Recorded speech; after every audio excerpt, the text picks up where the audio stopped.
السلام عليكم ورحمة الله وبركاته. أهلا بيكم حبايبي في قناة دنيتي لايف.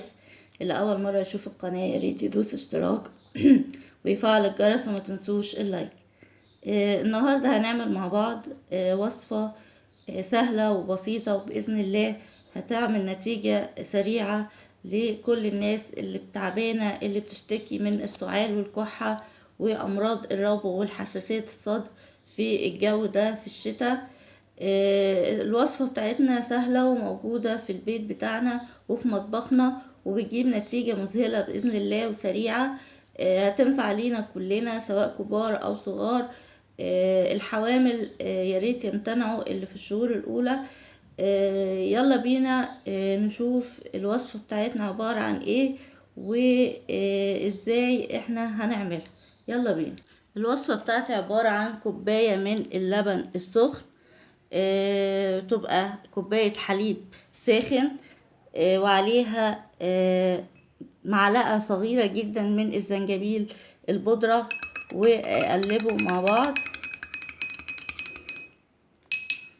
وبعد كده أحليه بعسل الأبيض أو عسل النحل.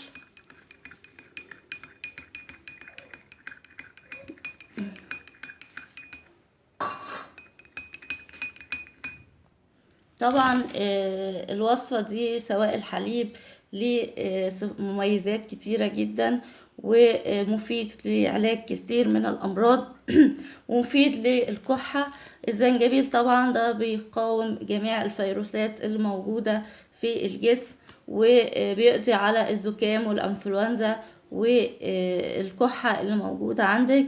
وعسل النحل طبعا ده شفاء، لأن فيه شفاء للناس، في مضادات للأكسدة، مضاد للفيروسات، لكل حاجة ممكن تتعبك. عسل النحل أو عسل الأبيض مفيد جدا لعلاج الأمراض.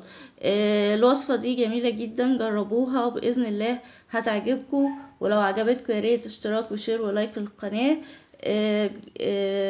ما تخافوش منها، وصفة سهلة مفيدة، هتقضي بإذن الله على السعال والكحة والناس اللي بيشتكوا من الربو وأمراض حساسية الصدر. شكرا لكم والسلام عليكم ورحمة الله وبركاته.